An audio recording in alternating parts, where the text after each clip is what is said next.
Hi friends, welcome to moms flavour Tamil. இன்றைக்கி நம்ம சேனலில் என்ன பார்க்க போகிறோம்னா, சப்பாத்திக்கு ஒரு சூப்பரான நான்வெஜ் ஸ்டைலில் வெஜ் கிரேவி எப்படி செய்கிறதுன்னு பார்க்கலாம்.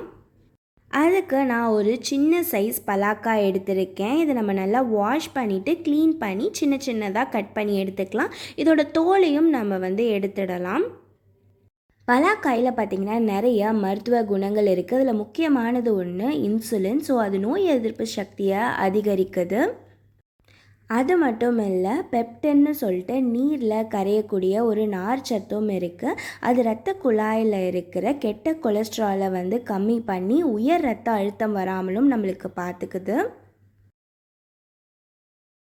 பலாக்காயில் இந்த மாதிரி நிறைய மருத்துவ குணங்கள் இருக்குது. ஸோ இந்த சீசனில் பார்த்திங்க அப்படின்னா நமக்கு நிறைய பலாக்காய் கிடைக்கும். ஸோ நீங்களும் உங்கள் வீட்டில் இந்த பலாக்காய் கிரேவியை செஞ்சு பாருங்கள். ஸோ நான் இப்போ சின்ன சின்னதாக கட் பண்ணி எடுத்துக்கிட்டேன். பலாக்காயை நான் இப்போ இதை குக்கரில் சேர்த்து ஒரு 1/4 டம்ளர் தண்ணி ஊற்றி கொஞ்சம் மஞ்சத்தூள் உப்பு போட்டு ஒரு 5-6 விசில் வச்சு நான் எடுத்துக்கிறேன். இப்போ இந்த பலாக்காய் நல்லா வெந்துருச்சு.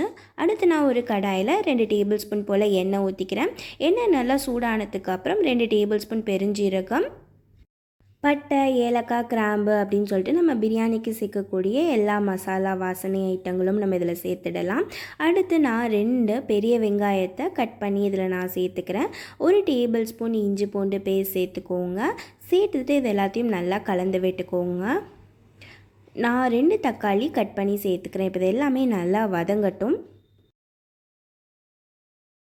காரத்துக்கு ஏற்ற மாதிரி வரமிளகாய் தூள் சேர்த்துக்கோங்க. நான் 1 டேபிள் ஸ்பூன் சேர்த்துக்கிறேன். 2 டேபிள் ஸ்பூன் போல் மல்லித்தூள் சேர்த்துக்கோங்க.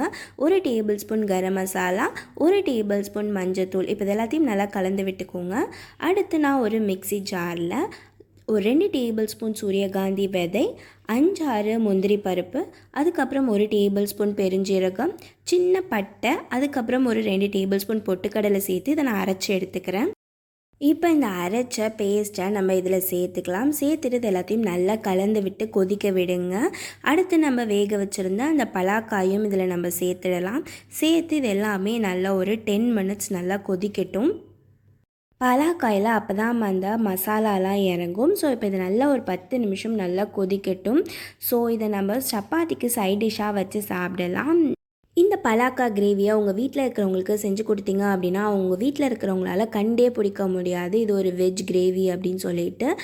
அந்த அளவுக்கு இதோட டேஸ்ட் வேறு லெவலில் இருக்கும். இந்த வீடியோ பிடிச்சிருந்தால் லைக் பண்ணுங்கள், ஃப்ரெண்ட்ஸ் அண்ட் ஃபேமிலியோட ஷேர் பண்ணுங்கள். வேறு ஒரு நல்ல ரெசிபியோடு உங்களை சந்திக்கிறேன். until then tata bye bye from me Abirami Ravichandran.